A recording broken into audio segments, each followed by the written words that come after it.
रात्रि क्लास चल रहा था 13/11/1967। पहले पेज की अंतिम चौथी लाइन में बात चल रही थी। वो दुनियावी वैष्णव पंथियों की, और तुम बच्चे जो कहते हो कि हम भी वैष्णव पंथी, परंतु विष्णु तो चाहिए ना। विष्णु माने संपन्न स्टेज। संपन्न स्टेज माना है स्त्री और पुरुष, मेल फीमेल दोनों के संस्कार स्वभाव मिलकर के एक हो जाए। वो तो नई सृष्टि में सतयुग के आदि में ही थे।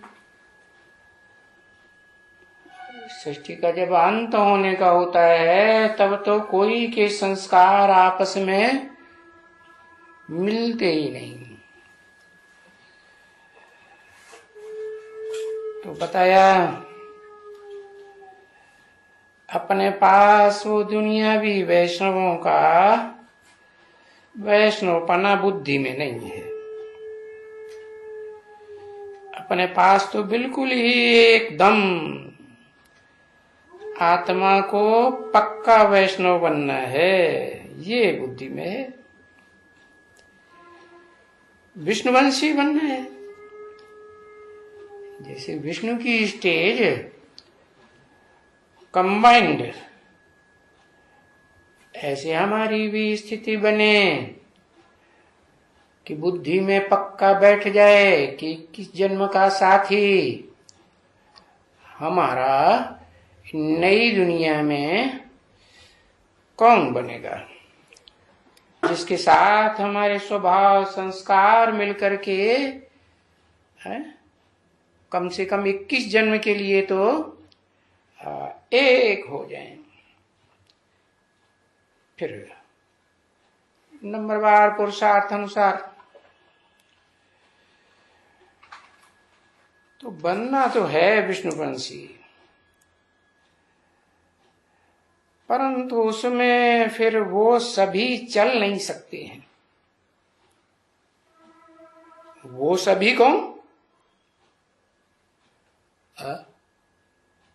वो सभी जो दूसरे धर्म की आत्माएं हैं या उन दूसरे धर्मों के प्रभाव में आकर के कन्वर्ट होने वाली देवी देवता सनातन धर्म की आत्माएं हैं, नई दुनिया में जाने वाली, वो भी सभी एक जैसा पुरुषार्थ तो कर ही नहीं सकती, तो सभी चल भी नहीं सकते हैं।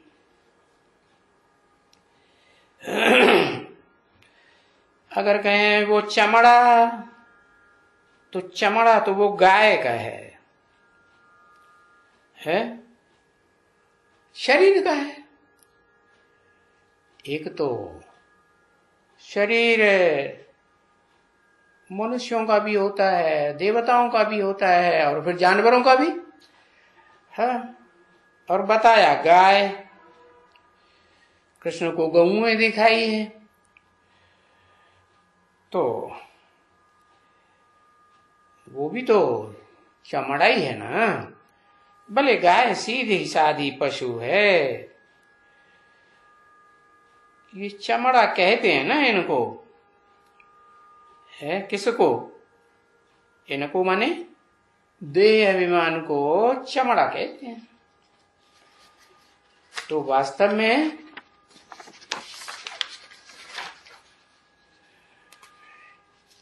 ये कोई जरूरत नहीं है किस बात की जरूरत नहीं है? क्या जरूरत नहीं है?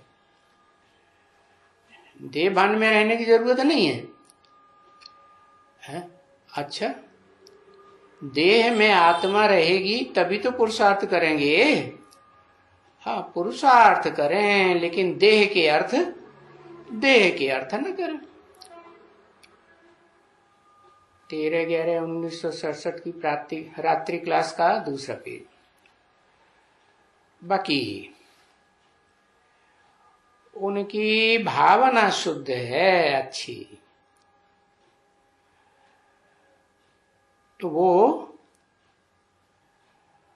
करके मंगा करके देवें। क्या क्या मंगाए कि देवें? अरे चप्पल की बात हो रही थी ना, तो भी चप्पल वगैरह रह नहीं सकते। क्या मंगाए कर देवें? वो ही लंग बूट वाली बात याद आई। हाँ, वो उनकी बुद्धि में बैठ हैं भी, तो भी क्या होगा, वो दूसरे धर्म में कन्वर्ट होने वाली या जो भी दूसरे धर्म वाले हैं अपने धर्म के पक्के, वो फिर चप्पल के बगैर रह नहीं सकते। और फिर उनको चाकरी में थोड़ा डर भी है। क्या क्या डर है? तुम बच्चों को तो पता है? वो जो चाकरी बताई, कैसी चाकरी बताई? चाकरी कहो है, वस्त्र भी बताया है, खादी का वस्त्र। कैसी चाकरी है? खादी का कपड़ा है। खादी का कपड़ा आजकल वो जूते मिलते हैं, वो भी तो मजबूत कपड़े के मिलते हैं कि नहीं है? मिलते हैं।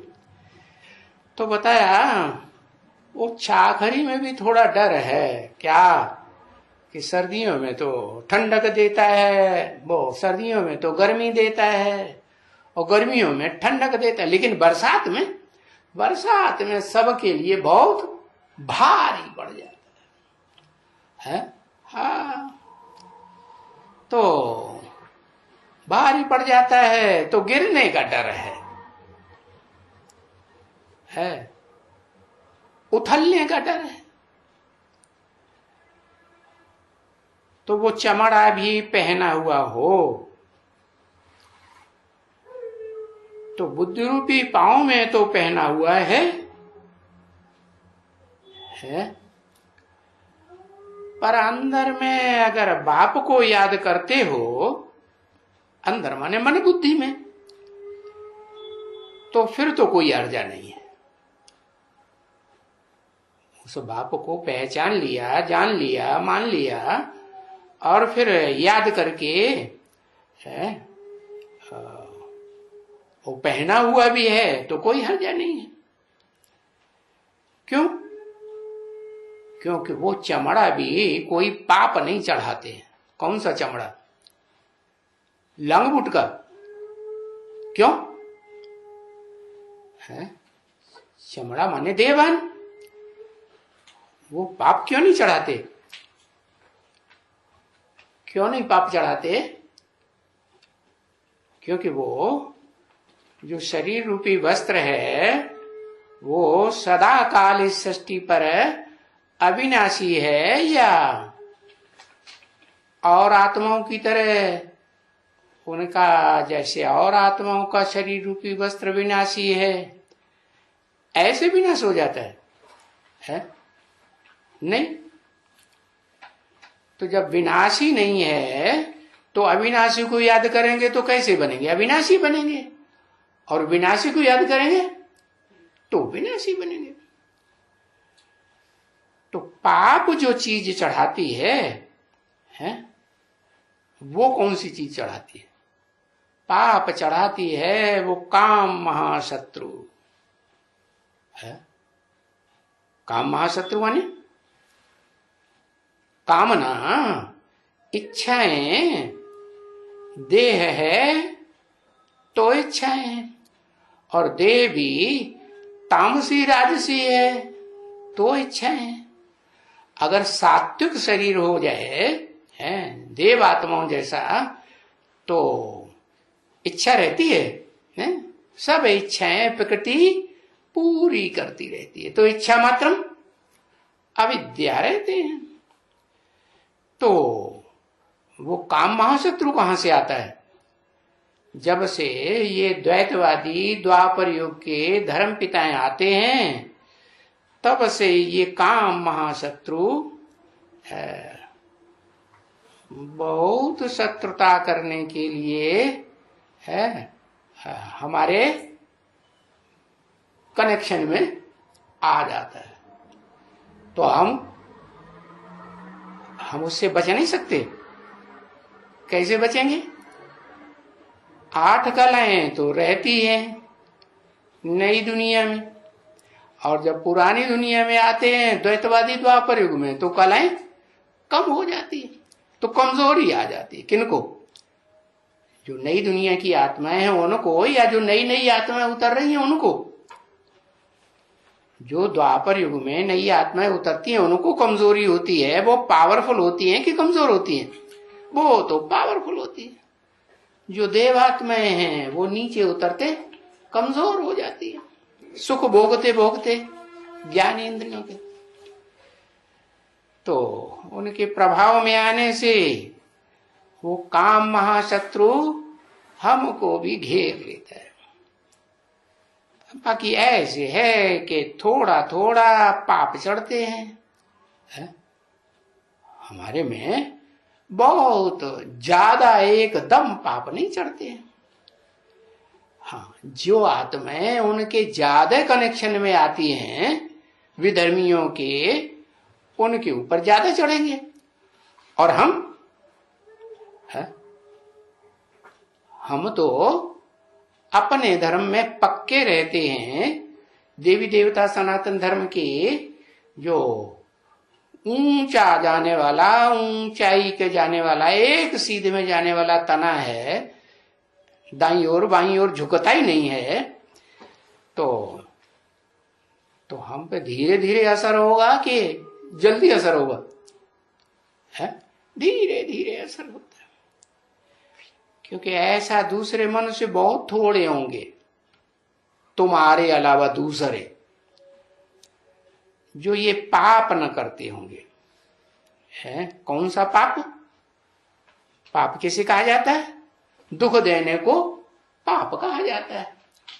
तो बाप तो कहते हैं कि इस पुरानी दुनिया में भी पतित तो सब होते हैं, वो तो इस पतित दुनिया का कायदा है, परंतु हाँ, एक के साथ मन बुद्धि का लगाव झुकाव पक्का रहना चाहिए। अनेकों के साथ अगर मन बुद्धि का लगाव झुकाव रहा और पक्षपात आ गया तो फिर क्या होगा? तो फिर हाँ, ऊपर नीचे होते रहेंगे, फिर पाप करते रहेंगे। क्या पाप? एक होता है धर्मानुकूल, क्या? काम भोगना, और एक होता है धर्म के विपरीत। धर्म क्या कहता है? दुख देना। धर्म क्या कहता है? दुख नहीं देना। लेकिन जो द्वैतवादी द्वापर युग है, द्वैतवादी द्वापर युग में जो विधर्मियों के द्वारा भ्रष्ट इंद्रियों का जो सुख लेने की परंपरा चलाई जाती है, वो उनको तो पक्का है। क्या उनके धर्म में क्या पक्का है? वो तो तोड़ फोड़ करेंगे, हिंसा करेंगे, लेकिन तुमको तो हिंसा नहीं करनी है। एक होता है कोई को प्यार से थप्पड़ मार दो, और एक होता है गुस्से में आके जोर से थप्पड़ मारो। तो अंतर पड़ेगा या नहीं पड़ेगा? अंतर पड़ेगा।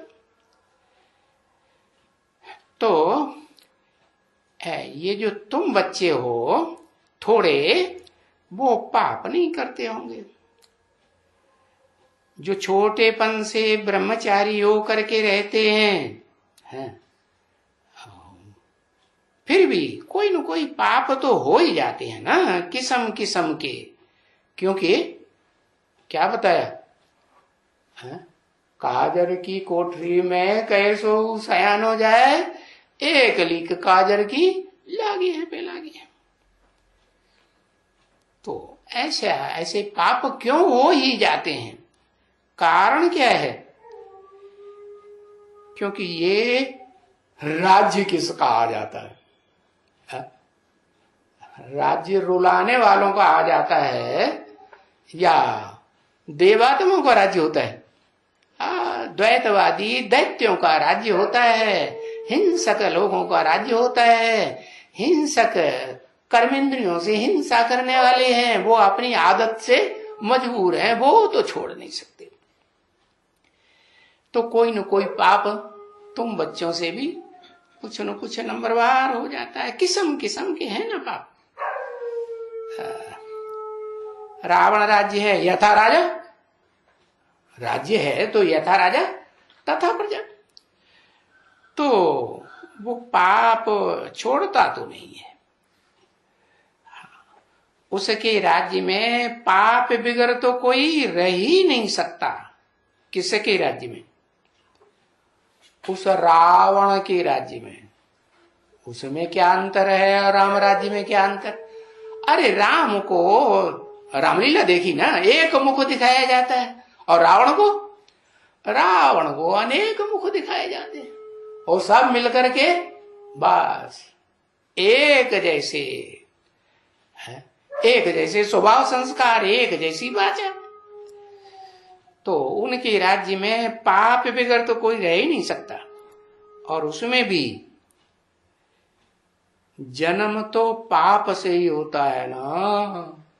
द्वैतवादी द्वापर युग से जब से ये विधर्मी धर्म पिताएं आते हैं, भ्रष्ट इंद्रियों से कर्म करना सिखाते हैं, तो जन्म तो कौन सी इंद्रियों से होता है? भ्रष्ट इंद्रियों के भ्रष्ट कर्मों से, पाप कर्मों से होता है, या वहां श्रेष्ठ इंद्रियां ही काम करती हैं? श्रेष्ठ इंद्रियां तो तब काम करें जब श्रेष्ठ ज्ञान बुद्धि में बैठा हो। क्या कि हम ज्योति बिंदु आत्मा है। वो आत्मा की स्मृति तो 21 जन्म देवताओं को रहती है, उसके बाद वो आत्मिक स्मृति तो खत्म हो जाती है। तो जन्म तो जरूर सबका, द्वैतवादी द्वापर युग से 2500 साल के बाद नई दुनिया जब पूरी होती है, तो सबका जन्म पाप से ही होना है। तो ये छोटी मोटी जो बातें होती रहती है ना, वो इस ज्ञान मार्ग में इतनी जरूरत नहीं है।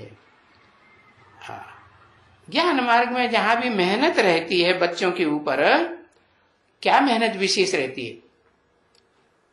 मेहनत रहती है अपन को देह भूल करके आत्मा समझ और बाप को पहचानने की, पहचान करके याद करने की मेहनत रहती है। तो देखो, सिर्फ ये कि अपन को आत्मा समझना और बाप को नित्य याद करना। हाँ, परंतु ये भूल बहुत होती है। अरे क्या क्या भूल होती है? आत्मा को भी भूलते हैं और बाप सुप्रीम सोल जब तक ये बुद्धि पक्का फैसला न करे कि वो सुप्रीम सोल ज्योति बिंदु निराकार, जैसे हमारी आत्मा निराकार, लेकिन हमारी आत्मा तो हमारे शरीर में है, वो निराकार कौन से मुकर्रर रथ में सदा काल इस सृष्टि पर पार्ट बजाता है 100 साल के लिए, तो वो भूल जाते हैं।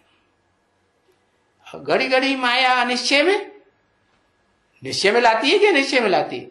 घड़ी घड़ी माया अनिश्चय में ले आती है, भूल कराए देती है।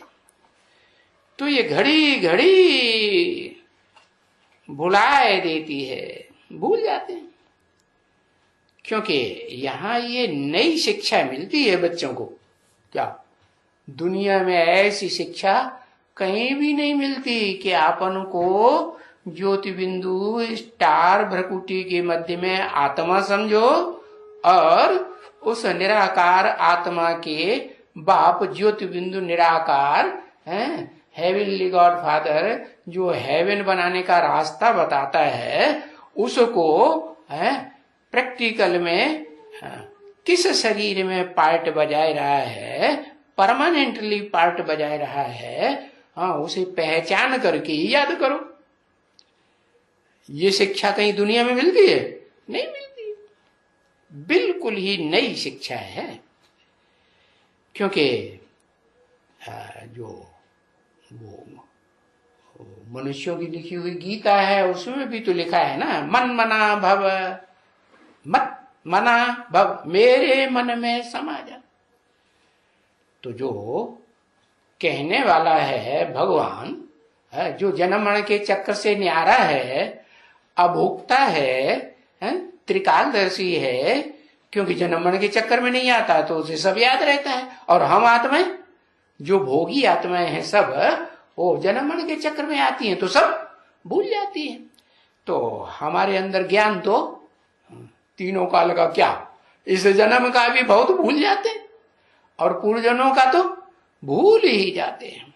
हाँ, तो मन मना भव का अर्थ है जो भगवान वाच है गीता में कि माम एकम याद करो, मुझे एक को याद करो। हाँ, अब वो निराकार एक, आत्माएं भी निराकार, तो एक कैसे? एक तो तब कहें जब किसी शरीर में प्रवेश करे आत्मा। ऐसे ही वो आत्माओं का बाप सुप्रीम सोल कोई मुकर्रर रथ में जो पार्ट बजाता है उसे पहचान करके याद करने की बात है। उस एक को ही याद करो। माम एकम का मतलब क्या हुआ? मैं उस शरीर में बैठ करके बोलता हूं ना कि माम एकम, मुझ एक को याद करो। तो वो तुम्हारे पाप जो हैं इस जन्म के और पूर्व जन्म के, जो द्वैतवादी द्वापर युग से करते आए हो भ्रष्ट इंद्रियों से दुख देने का, वो तुम्हारे पाप क्या होगा? जल करके बस हो जाएंगे। जैसे का संग करोगे वैसे ही बनोगे। क्यों? क्योंकि तुम्हारी बुद्धि में है ना कि शिव बाबा जिस शरीर में प्रवेश करते हैं परमानेंटली, उसके शरीर से और वो कर्म इंद्रियों से कर्म करते हुए वो सुप्रीम सोल दुख देने का काम करती है दुख देने का काम नहीं करती। हाँ, तो ऐसी आत्मा को तुम याद करोगे प्रैक्टिकल में पार्ट बजाने वाले शरीर के द्वारा, तो तुमको भी संग का रंग लगेगा या नहीं लगेगा? लगेगा। तो है तो सही बात ना बच्चे। भले अक्षर भी क्या भी लिखे हुए हैं शास्त्रों में, है ये गीता में अक्षर तो लिखे हैं ना, परंतु बाप तो एक्यूरेट बैठ करके समझाते हैं। उन अक्षरों का, उन शब्दों का एक्यूरेट, बिल्कुल यथार्थ ज्ञान समझाते हैं।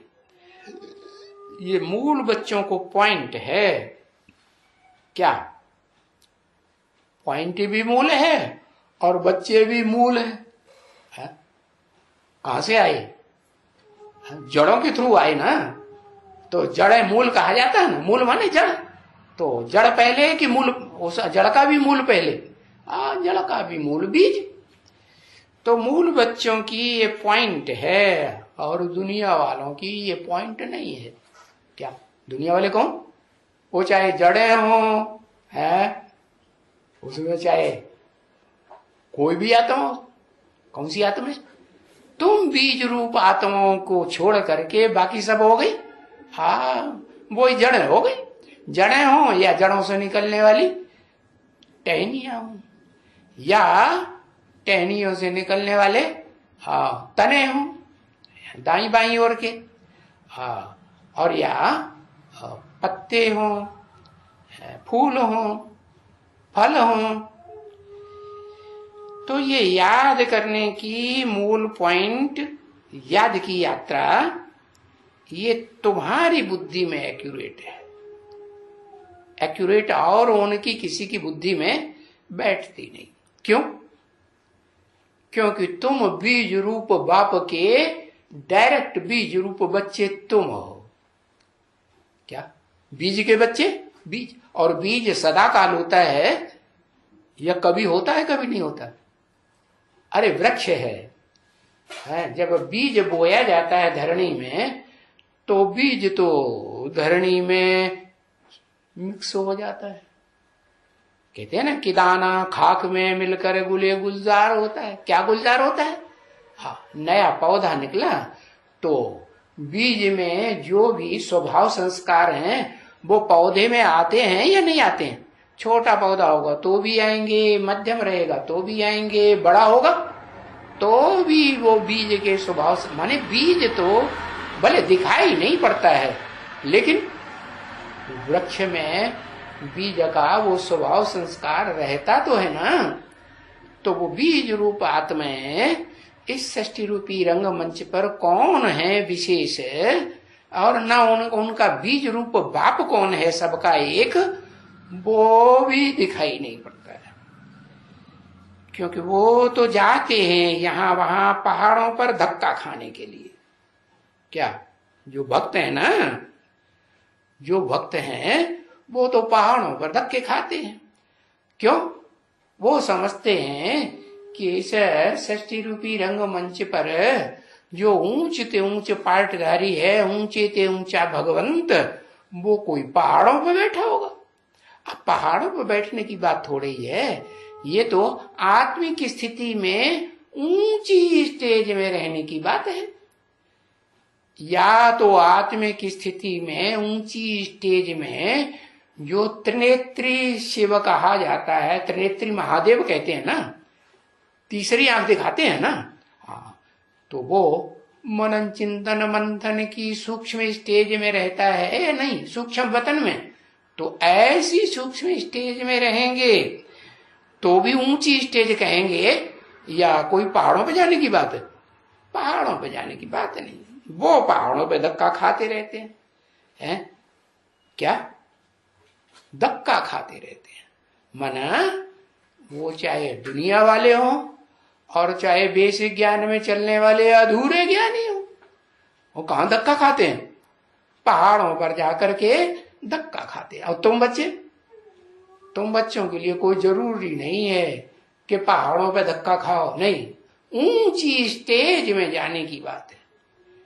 आत्मिक स्टेज में जाना तो भी कहेंगे पांव में रहेगी आत्मा, के बीच शरीर में, कमर में रहेगी, पेट में रहेगी, कि एकदम उत्तम अंग में रहेगी। उत्तम माने ऊंची स्टेज में रहेगी। तो आत्मिक स्थिति में रहेंगे तो भी ऊंची स्टेज में। और बाप को याद करेंगे तो बाप तो है ही महादेव, देवताओं में बड़े से बड़ा देवता है ना। और तीसरे नेत्र वाला जब संपन्न स्टेज में प्रत्यक्ष होता है संसार के सामने तो त्रिनेत्री कहा जाता है ना। त्रिकालदर्शी बाप समान बनता है या नहीं? हाँ, तो ऊंची स्टेज हुई या नीची स्टेज हुई? ऊंची स्टेज। तो यहां तो आत्मा जानती है कि मैं बाप को याद करके और घर ही चले जाएंगे। कौन से घर में?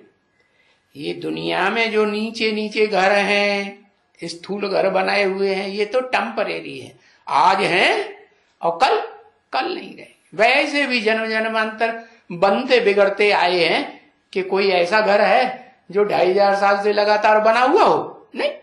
हाँ, तो ये घर तो सब विनाशी। लेकिन बाप जो घर तैयार करते हैं, कौन सा बाप, कौन बनाते हैं? हाँ, वो निराकार बाप जिस मुकर्रर रथधारी मनुष्य सृष्टि के बाप में प्रवेश करके है वो घर बनाने की तरकीब सिखाते हैं कि बच्चे जो परम धाम है आत्माओं का घर ना, वो सामान्य आत्माओं का घर है। वो सामान्य आत्माओं के घर को भी तुम इस सृष्टि पर उतार सकते हो अपने लिए। क्या? तो वो तुम्हारा स्पेशल घर हो जाएगा। किनका? तुम बीज रूप आत्माओं का, रुद्राक्ष के मणकों का, रुद्र के बच्चे हो ना। हाँ, तो तुम घर ही चले जाएंगे याद कर करके। किसको याद करके? उस रौद्र रूपधारी रुद्र को याद करके, रुद्र शंकर को कहा जाता है ना, हाँ, याद करके उसके कहां चले जाएंगे? हाँ, वो ही घर। हर आत्मा का घर कहाँ होता है? हर आत्मा का घर पहले पहले कहाँ होता है? अम्मा, माँ। तो तुम्हारा घर है परम ब्रह्म, क्या जो तुम्हारा बाप भी है और तुम्हारा घर भी है। परम ब्रह्म तुम्हारा घर है कि नहीं? घर भी है। तो तुम घर ही चले जाएंगे, और जाना भी है, घर है, जरूर जाना है। कि कभी ये भी बुद्धि में आता है कि भाई पता नहीं हम जाएंगे कि नहीं जाएंगे। हाँ, अगर ये बुद्धि में आता है कि हम नहीं जाएंगे, तो इसका मतलब क्या हुआ कि बीज रूप आत्मा है, बीज रूप बाप के है निराकारी स्टेज में टिकने वाले बच्चे हैं या नहीं है? नहीं हुए। तो घर जरूर जाना है। यहां तो रहने का ही नहीं है। क्या? क्यों नहीं रहने का है? क्योंकि ये दुनिया तो अब कलास हुई पड़ी है। हाँ, तो जो विनाशी चीज है उसको तो याद नहीं करना है। और जो इन आंखों से दिखाई नहीं पड़ती है, इन स्थूल आंखों से, हाँ, तीसरे बुद्धि के नेत्र से हमने समझ लिया, दिखाई देती है। क्या? हाँ, वो परम ब्रह्म, बड़े ते बड़ी अम्मा, जिसकी कोई अम्मा हो ही नहीं सकती। हाँ, तो जैसे परम पिता, बड़े ते बड़ा पिता, उससे पता कोई बड़ा हो ही नहीं सकता। ऐसे ही उस परम पिता को बड़े ते बड़ी अम्मा भी तो चाहिए ना। तो कौन हुई? उसकी बड़े ते बड़ी अम्मा, जिससे ज्यादा बड़ी अम्मा कोई हो ही नहीं सकती, वो हुई परम ब्रह्म। तो परम पिता तो किस में आते हैं? पुरुष तन में आते हैं या स्त्री चोले में आते हैं? पुरुष तन में आते हैं। वो तो ठीक, लेकिन पुरुष तन में आते हुए भी उन्हें चाहिए क्या? अम्मा चाहिए कि बाप चाहिए? हाँ, तो बाप कहते हैं मैं ऐसा जादूगर हूं कि स्त्री को पुरुष और पुरुष को स्त्री बना देता हूं। क्या? तो जो मनुष्य सृष्टि का बाप प्रजापिता है, आदम, उसको भी क्या कहते हैं? पहले तुम सहन शक्ति धारण करने वाली क्या बनो? माता बनो।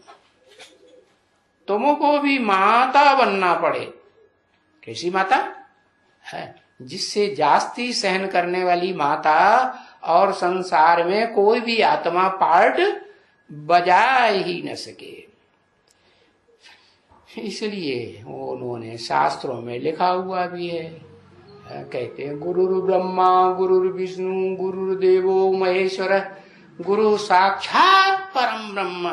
साक्षात माने इन आंखों से भी उसको देखा जाए, समझा जाए, पहचाना जाए कि यही हमारा परम ब्रह्म, बड़े ते बड़ी माता, गुरु है। इसलिए बाप आते हैं तो किसको प्रेफरेंस देते हैं? पुरुषों को प्रेफरेंस देते हैं या माताओं को, कन्याओं को प्रेफरेंस? क्योंकि कन्याएं भी तो माताएं ही बनती है ना, तो कन्या माताओं को प्रेफरेंस देते हैं। तो शिक्षा देते हैं बाप कि जिनको जाना ही है तो क्यों न पवित्र होकर के जावे। कहाँ जाना है? पवित्र धाम में जाना है। कैसी पवित्र माता है हमारी? कैसी माता? जिसको जन्म जन्मांतर एक बाप दूसरा नहीं। कौन सी माता है? वो कौन सी ऐसी आत्मा है जिसके लिए कहा कि वो पति के रूप में अगर कनेक्शन जोड़ेगी आदि लक्ष्मी, सिर्फ लक्ष्मी नहीं, लक्ष्मी तो फिर बहुतों के नाम हो जाएंगे। हाँ, आदि लक्ष्मी माने सृष्टि में नई दुनिया बनती है तो उसमें जो आदि लक्ष्मी है, हाँ, वो जिसको कहते हैं पार्वती, सबको पार लगाने वाली, वती माने वाली। तो क्यों ना हम पवित्र बन के जावे? जाना ही है वहां माँ के पास। कैसी माँ के पास? जो परम पवित्र माता है। तो जैसी है उसके पास जाना है तो कैसा बनना पड़े, जहां जाना है वैसा ही बनना पड़े। तो ऐसे ऐसे अच्छे अच्छे विचार सागर मंथन करना, अपने आप से ही बातें करते हुए है विचार मंथन करना। फिर अगर जो नोटबुक रखेंगे तो नोटबुक याद दिलाएगी, नहीं याद दिलाएगी। नोटबुक से तो हम कुछ काम लिया ही नहीं है, या डायरी में हमने कुछ नोट तो किया ही नहीं है क्या। तो ये बात भी नोट करने की है अच्छी तरह नोट है ना। क्या कहां जाना है, अरे कोई आत्मा शरीर छोड़ती है तो कहां जाती है, अम्मा के घर में अम्मा के पेट में जाती है कि नहीं, तो तुमको तो याद होगी कौन सी अम्मा के पेट में जाना है, हाँ जरूर याद होगी। तो हाँ तो बताया नोटबुक में नोट करके रखना है। एक है वो स्थूल नोटबुक और दूसरी है हाँ बुद्ध रूपी नोटबुक। तो इसमें नोट करके रखना है क्या, और इस डायरी से काम लेना है। याद पड़ेगी तो डायरी ना, तो याद पड़ेगी, नोट लिखें और याद किया तो कुछ लिखें ना, तो जो लिखा हुआ है वो तो फिर परमानेंट हो जाता है। और जो लिखा ही नहीं तो कहते हैं क्या कहते हैं, कहते हैं एक बार लिखा और बार बार बक्का। कोई मुख से बार बार बोलता रहे तो सच्चा, या एक बार लिख दे वो सच्चा। हाँ एक बार लिखा और बार बार बक्का, वो मुख से बकने का काम नहीं आता है काम, लेकिन जो लिख करके दे दिया हाँ, तो पहले तो खून से लिख करके देते थे, फिर अभी आजकल हाँ स्टाम्प पेपर पर लिख करके देते हैं, लेकिन वो भी स्थूल बात हो गई। लिखना कौन सी नोटबुक, हाँ ये बुद्ध रूपी नोटबुक में अच्छे से नोट करके रखना। बाकी जिनका पुरुषार्थ ही ऐसा है हल्का सलका है, पुरुषार्थ पुरुष के अर्थ आत्मा के अर्थ जो भी करते हैं तन से मन से धन से है, उनका हल्का फुल्का आत्मा के अर्थ करना धरना होता है। क्या देह के अर्थ करना ज्यादा रहता है, देह की ज्यादा चिंता रहती है और आत्मा के लिए हल्का फुल्का छोड़ देते हैं। तो फिर उनको तो जो चाहिए सो करें। क्या क्या कहा, जो आत्मा की तरफ है आत्मा के अर्थ करने के लिए तन मन धन स्वाहा करने के लिए लगाने के लिए ध्यान ही नहीं देते हैं, तो वो चाहे जो उन्हें चाहे सो करे। बाकी नहीं तो डायरेक्शंस तो बाबा की मिलते हैं ना कि क्या करना है और क्या नहीं करना, क्या करने योग्य है जो जन्म जन्मांतर ज्यादा से ज्यादा सुखी रहें, और क्या नहीं करना है योग्य है जो जन्म जन्मांतर दुखी ही दुखी रहे, सुख का हाँ नाम निशान जैसे खत्म होता जाता है। तो अब ये डायरेक्शन भी देने वाला तो बाप ही है ना, है? ये डायरेक्शन देने वाली अम्मा है या बाप है, हाँ डायरेक्शन देने वाली तो अम्मा नहीं है, भले अम्मा के हाँ अम्मा में जाकर के जन्म लेना है रहना है अम्मा के बुद्धि रूपी पेट में जाकर के, लेकिन है। और डायरेक्शन किससे मिलेंगे, डायरेक्शन बाप से मिलते हैं, देने वाला बाप ही है। डायरेक्शन वो क्या है, डायरेक्टर है ना, तो डायरेक्टर पर्दे के पीछे से रंगमंच पर सामने आता है, या पर्दे के पीछे रहता है? पर्दे तो डायरेक्शन देने वाला कौन है? वही सुप्रीम सोल, ज्योति बिंदु, निराकार, अकर्ता, भोक्ता, अजन्मा, वही है कि नहीं? लेकिन साकार शरीर में आके डायरेक्शन देता है, मुख से देता है, आंखों से देख करके बच्चों को डायरेक्शन देता है, या बिना इंद्रियों के द्वारा कार्य किए डायरेक्शन देता है? इंद्रियों के द्वारा ही डायरेक्शन देता है ना। हाँ, तो वो बाप ही है। और उनका ये भी डायरेक्शन है, कहेंगे कि बच्चों है बाप को याद करो। क्या? दो बेद के बाप बताई दिए, एक मनुष्य सृष्टि का बाप, एक निराकार आत्माओं का बाप। लेकिन यहां बोला सिर्फ बाप को याद करो, तो बच्चे लसड़े में पड़ जाते हैं। अरे बाप को याद, कौन से बाप को याद करें? दो बाप बता दिए। अरे वो दोनों मिलकर के एक हो जाते हैं, एक ही व्यक्तित्व है या दो पर्सनालिटी है? एक ही तो है, तो उसे एक बाप को याद करो। बाप ने तुम बच्चों को कहा है माम एकम याद करो। क्या? मुझे एक को याद करो। ऐसे थोड़ा ही कहेंगे कि एक बिंदी को याद करो। कैसे पता चलेगा कौन सी बिंदी को याद किया है? अरे आत्मा भी भोगी आत्माएं होती है ना, निराकार, वो भी शरीर में प्रवेश करती है, तब तो पता चलता है कि ये अमुक आत्मा है। शरीर का नाम पड़ता है ना, तो यहां भी जब मैं प्रवेश करता हूं तो नाम बदल जाता है? क्या क्या बदल जाता है? मैं जब तक प्रवेश नहीं करता हूं तो है क्या? शिव बाप, परम पिता। और जब प्रवेश करता हूं तो परमात्मा शब्द और जुड़ जाता है, परम पिता परमात्मा। फिर दोनों को मिला के कहेंगे शिव बाबा। अकेला शिव कहेंगे तो यथार्थ अर्थ क्या हुआ? अकेला शिव कहेंगे का मतलब क्या हुआ? वो तो शिव तो सदा बिंदु है। क्या? शिव क्या है? बिंदु है, निराकार है, ज्योति है।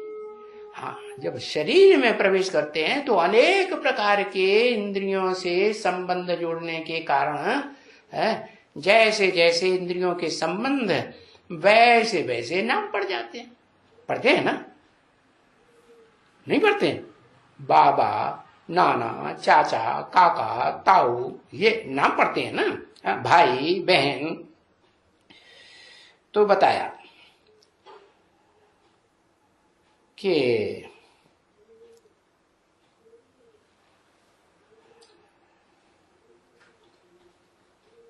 दोनों इकट्ठे रहते हैं। कौन?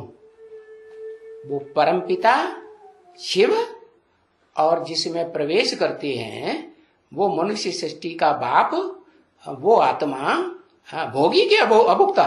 भोगी आत्मा। दोनों इकट्ठे रहते हैं। और वो भी कहते हैं, वो भी क्यों लगा दिया? मैं भी कहता हूं और वो भी कहते हैं, नहीं तो फिर देखो भूल जाते हैं ना घड़ी घड़ी। अगर वो भी न कहें, सिर्फ एक ही कहे, इसलिए दोनों कहते हैं। घड़ी घड़ी भूले नहीं, तभी बाबा कहते हैं कि 2-3 दफा, भले गीता में 2 दफा लिखा हुआ है, परंतु ऐसे थोड़ा ही पक्का है कि सिर्फ 2 दफा ही बोला है। नहीं, अरे 63 जन्मों की रग पड़ी हुई है देह को याद करने की, और अनेकों प्रकार के संबंधियों की याद करने की। तो सिर्फ 2 दफा कहने से पक्का हो जाएगा? नहीं हो जाएगा। तो बोला ये तो जितना जितना ऊपर में चाढ़ी चढ़ती है ना आत्मा बच्ची है, तितनी तितनी सावधानी, सावधान सावधान सावधान कहते ही रहते हैं। क्योंकि माया घड़ी घड़ी बच्चों को हिलाए देती है। देखो ये माउंटेनियर्स हैं, ऊपर में जाते हैं, पहाड़ों पर चढ़ने जाते हैं ना, बिल्कुल ही पहाड़ों पर जाते हैं तो कितना खबरदारी से जाते होंगे। एवरेस्ट की चोटी पर चढ़ते हैं, तो थोड़ा सा चूक हो जाए तो एकदम एकदम हजारों फीट नीचे खाई में जाके हड्ड-गुड्ड सब टूट जाते। तो वो तो है हद की चढ़ाई, देह की चढ़ाई, और ये है आत्मा की चढ़ाई। तो किसमें ज्यादा ध्यान देना पड़े है? वो देह की चढ़ाई तो एक जन्म की है, एक जन्म का शरीर क्या होगा, खलास हो जाएगा। और यहां तो अगर चढ़े तो चाखे अमृत रस, और गिरे तो चकनाचूर। कोई 5 मार से गिरते हैं ना तो क्या होता है, हड्ड-गुड्ड टूट जाते हैं। तो वो भी जो चढ़ाई चढ़ने वाले माउंटेनियर्स होते हैं कितना खबरदारी से चढ़ते हैं, और तुम्हारी तो अनेक जन्म की बात है, अनेक जन्म की प्राप्ति है, या एक जन्म की बात है, अनेक जन्म की प्राप्ति की बात है। तो कहां पैर थिरक न जाए, उनके तो पांव होते हैं स्थूल, और तुम्हारा पांव है बुद्ध रूपी पांव, वो स्थिरियम रहना चाहिए है। माम एकम याद करो है, कहीं दूसरे की याद में बुद्धि चिपक के न रह जाए, फिर छुड़ाना बड़ा मुश्किल हो जाता है। तो बहुत सावधानी देते हुए भी चढ़ना पड़ता है। और फिर वो जो माउंटेनियर्स होते हैं, जो चढ़ने वाले, वो मरते भी बहुत रहते हैं। तो यहां भी यहां तो और ही जास्ती मरते रहते हैं। क्यों? ये कठिन, ये जन्म जन्मांतर का पुरुषार्थ कठिन, जन्म जन्मांतर के लिए जो मेहनत करते हो वो भी एक जन्म में, वो कठिन या वो कठिन, ये ज्यादा कठिन। तो बहुत सावधानी देते हैं। ऐसे नहीं है कि कोई माउंटेन पर जाकर के गिरते नहीं है, बड़े साज सामान लेकर के जाते हैं, बड़ी होशियार से जाते हैं ना। गिरते हैं। और यहां भी तुमको बच्चों को कितने अस्त्र शस्त्र साज सामान देते हैं, ज्ञान के अस्त्र शस्त्र देते हैं ना। नहीं, वहां भी तूफान लगते हैं स्थूल चढ़ाई में, स्थूल पहाड़ों की चढ़ाई में। और ये भी है ऊंचे ते ऊंचा पहाड़, क्या नाम दिया, नाम क्या है उस पहाड़ का, उन्होंने तो नाम दिया एवरेस्ट चोटी। और ये है तुम्हारी पहाड़ की चढ़ाई, इसका नाम क्या है, चोटी का ब्राह्मण। जब सारी सृष्टि जलमयी के कीचड़ में डूबने लगती है, सारी सृष्टि में बाढ़ आती है ना पानी की, तो मिट्टी मिल जाती है कि नहीं, कीचड़ हो जाता है कि नहीं, उसमें सब डूबने उतराने लग पड़ते हैं। तब वो ही एक चोटी ब्राह्मण चोटी बचती, जिसके लिए शास्त्रों में भी लिखा है, शंकर चाप जहाज यही चढ़े उतरे पार नर। और कोई जहाज नहीं मिलेगा जो इस संसार सागर से पार करे, और कोई विषय वैतरणी नदी में ऐसी कोई नवैया नहीं मिलेगी जो इस वैषय वैतरणी नदी संसार को पार कराए दे। तो बताया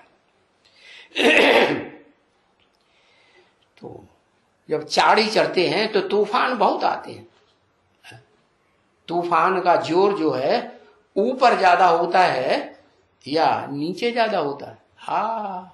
नीचे तो बिल्डिंगों से टकराना पड़ता है, छोटे मोटे पहाड़ों से टकराना पड़ता है, और जितना ऊंचा ज्यादा पहाड़ होगा तो वहां तो रास्ते में कुछ भी नहीं है और सीधा जाके टक्कर मारेगा। तो बोला तूफान बहुत लगते हैं, उनका टेंट वगैरह वो सभी गिर पड़ते हैं। पहाड़ों पे चढ़ते चढ़ते थक जाते हैं ना, तो बीच बीच में टेंट लगाते हैं, तो उनके टेंट वेंट सब तूफान उड़ाए ले जाता है। तो उसके ऊपर एकदम बर्फ चढ़ जाती है, हाँ, ऐसे भी होता है, ज्यादा ऊंचाई पर ज्यादा बर्फ गिरती है ना, हाँ, तो बर्फ में दब जाते हैं टेंट, तो वो टेंट समेत बर्फ समेत अंदर जब जाते हैं। तो देखो बच्चे, मौत तो सिर पर खड़ा है ना, जैसे वो हद में चढ़ाई है, वैसे यहां भी क्या होता है, पुरुषार्थ में ठंडी पड़ती है। कैसी ठंडी? जो सामने सन्मुख बैठ करके मुरली मिलती है, वो फिर सबको मिलती है? हाँ, वो भी नहीं मिलती है। हाँ, कोई को मिलती होगी, कोई को नहीं मिलती है। कभी ऐसा आएगा कि कोई को भी न मिले, तब क्या होगा? तो पुरुषार्थ की ठंडी पड़ेगी या गर्मी रहेगी? हाँ, कहते हैं ना, सन्मुख सुनने में जो मजा है वो फिर पीछे से टेप रिकॉर्डर से वो तो सेकंड क्लास हो गया ना, और दूसरे मुख से पढ़ करके सुनाते हैं, या हम खुद मुख से पढ़ करके पढ़ते हैं, तो वो तो थर्ड क्लास मुरली हो गई। तो उसमें ज्यादा नशा चढ़ेगा, उसमें तो ज्यादा नशा चढ़ेगा। तो बताया कि ये पुरुषार्थ की ठंडी जो है ऐसे नहीं उन माउंटेनियर्स को ही पड़ती है, बर्फ में दब जाते हैं, तुम बच्चों के लिए भी ऐसा हो जाता है। इतनी जोर से ठंडी ठंडी बर्फ पड़ती है कि तुम्हारा जो टेंट है ना, जहां तुम इकट्ठे होकर के रहते हो, वो सब क्या हो जाता है? बर्फ में दब जाते हैं। तो पुरुषार्थ ठंडा हुआ कि गर्म हुआ? पुरुषार्थ ठंडा होगा तो नींद ज्यादा आएगी कि कम आएगी? क्या हुआ? हाँ, पुरुषार्थ बहुत ठंडा होता है तो फिर बहुत नींद आती है। हाँ, पुरुषार्थ गर्म होगा तो नींद उड़ जाती है, मनन चिंतन मंथन भी जास्ती चलता है, और बाप की याद भी जास्ती याद आई। तो देखो, जब बर्फ में दब जाते हैं तो सबका मौत आ जाता है। हाँ, बताया तो मौत सो सिर पर सबके खड़ा हुआ है, क्योंकि ये रावण का राज्य है ना बच्चे, है कि राम का राज्य है? अरे राम के अंतिम जन्म के चोले में सुप्रीम सोल आता तो है, लेकिन वो भी मजबूरी दिखाता है, मैं भी ड्रामा के बंधन में बांधा हुआ हूं। तो क्या कहेंगे? रावण के राज्य में आया है या राम के राज्य में आ गया? क्या कहेंगे? रावण के राज्य में आया है। तो हर एक बात में तुम बच्चों को यही कहना है, क्या कि ये तो रावण का राज्य है, और वो जो आने वाला है वो नई दुनिया में क्या राम का राज्य होगा। कौन राम का राज्य? वो निराकार राम के राज्य की बात नहीं, वो तो राजा ही करता ही नहीं है। किसका राज्य होगा? हाँ, जिसने स्थापन किया उसी के लिए कहा जाएगा कि राम का राज्य। तो मैं सुप्रीम सोल शिव करता हूं? मैं तो करता ही नहीं हूं। हाँ, रास्ता बताता हूं। तो जिसने पूरा रास्ता सीखा, समझा, जाना, वो नई दुनिया की नई दुनिया का राज्य स्थापन करता है। तो उसे क्या कहा जाता है? भले सतयुग स्थापन होता है, राज्य 16 कला संपूर्ण कृष्ण का चलता है, फिर भी स्थापन किसने कराया किया? कहेंगे राम ने। तो राम राज्य कहा जाता है। सतयुग में भी राज्य किसका? राम राज्य। तो राम राज्य में तो कोई कुछ दुख हो ही नहीं सकता है। कृष्ण राज्य में दुख हो सकता है। कब कब कब दुख हो सकता है? जब कृष्ण वाली आत्मा वो जो राम का बीज रूपी स्टेज वाला स्मृति है उसमें नट के। कौन सी बीज रूपी स्टेज है? मैं आत्मा ज्योति बिंदु। कचहरी करती है ब्राह्मणी, तो बाबा को कोई पूछने की जरूरत नहीं रहती है। क्यों? जो सच बताएगा उनको फायदा ही फायदा होगा। सच ही नहीं बताएगा, गोया झूठ बताएगा या नहीं बताएगा, तो झूठ हो जाती है। अब जब झूठ हो जाती है तो नुकसान होगा या फायदा होगा? हाँ, झूठ में तो नुकसान। तो जो झूठ बोलता है या नहीं बोलता है, छुपाए लेता है, तो उनको ही नुकसान पड़ता है ना। है? कि जो नहीं छुपाते हैं, है? उनको नुकसान पड़ता है। नुकसान किसको पड़ता है? हाँ, छुपाते हैं उनको नुकसान पड़ता है। तो आते हैं, बच्चे आते हैं, बाबा बहुत बच्चों से, बहुत बालों से तो कोई बात ही नहीं करते हैं। क्या ऐसे बहुत आते हैं जो पोता मिल देते ही नहीं है, बताते ही नहीं है। उनमें से बहुतों से तो कोई बात भी नहीं करते, बच्चों को ही कहते रहते हैं। क्या? बच्चों को ही कहते रहते हैं। क्या कहते हैं? कि तुमको वापस तो जरूर जाना ही है। क्या? तुमको माने किनको? जो बाप के सन्मुख बैठे हैं उनको तो जरूर ही वापस जाना है। रहना तो यहां इस दुनिया में नहीं है। इसलिए जहां जाना है वो बुद्धि में बैठता है ना। जैसे कन्या की सगाई हो जाती है, सगाई हो गई, कन्या को पता चल गया, तो बुद्धि कहाँ चली जाएगी? घड़ी घड़ी हाँ वही चली जाएगी कि भाई ये गांव है, इस गांव में ये इसके माता पिता हैं, ये उसका है, ये अपना फोटो है, तो बुद्धि वही चली जाएगी ना। हाँ, तो जहां जाना है वहां बुद्धि में बैठ जाता है।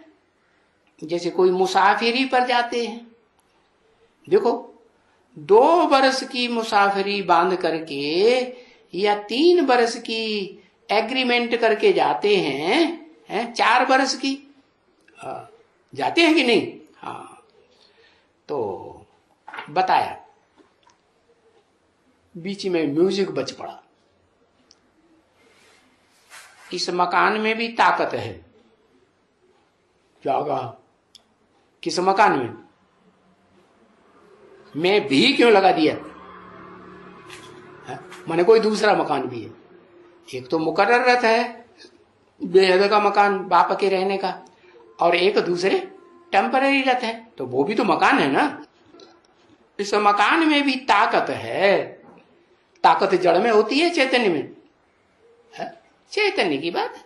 अगर इस मकान में आकर के अंदर बैठे हैं, स्मृति में बैठेंगे ना, अरे याद करेंगे, तो इस मकान में भी आकर के बैठे और चित्रों को देखते रहें, तो भी बाप की यादगारी बहुत रह सकती है।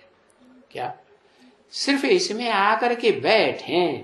हाँ, क्योंकि चित्र तो रखे हुए हैं ना। है अब हद की बात बाबा की बुद्धि में बैठी हुई है, तो हद का चित्र, और बेहद का बाप है तो चित्र भी बेहद चैतन्य, तो जरूर चित्रों को ही देखेंगे।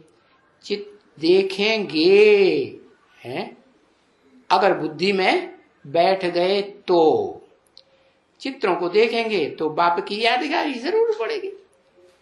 तो सारे इस हाल में आकर के कुछ समय पास करें, है जितना हो सके इतना, तो भी याद की यात्रा में रह सकते हैं।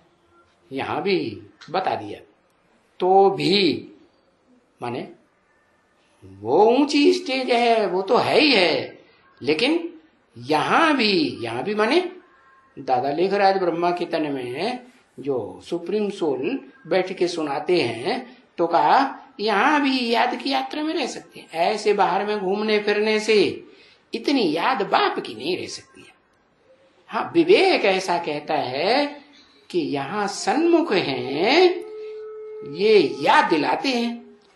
अंदर आने से ही झट याद दिलाएंगे तो ये जो हाल है, जैसे कोई चर्च में होते हैं ना, है? तो जरूर वो क्राइस्ट को याद करेंगे। है? जो क्रिश्चियंस होते हैं तो चर्च में मुख्य किसका चित्र टंगा रहता है? क्राइस्ट का चित्र होता है या नहीं? हाँ, होता है। तो याद करेंगे, चर्च के आगे ही जाएंगे, अंदर घुसेंगे तो याद आएगा जरूर। तो बाहर में नहीं याद रहता होगा उतना। ये भी ऐसे ही चर्च है क्या? हाँ, यहां भी चर्च में क्या होता है? चर्चा चलती है। हाँ, क्राइस्ट के बारे में चर्चा करेंगे ना। हाँ, चर्चा चलती है। तो ये भी चर्च है। जब तुम यहाँ आते हो तो तुम्हारी बुद्धि में अंदर ही अंदर चर्चा चलती है ना बाप के बारे में। बाप ऐसा है, बाप ने ऐसा किया, बाप ने वैसा किया, बाप ने ये दुनिया बनाई, पहले बनाई थी, कल पहले भी बनाई, अब भी बनाई है। ये बुद्धि में चर्चा चलेगा ना। हाँ, तो ये भी एक चर्च है।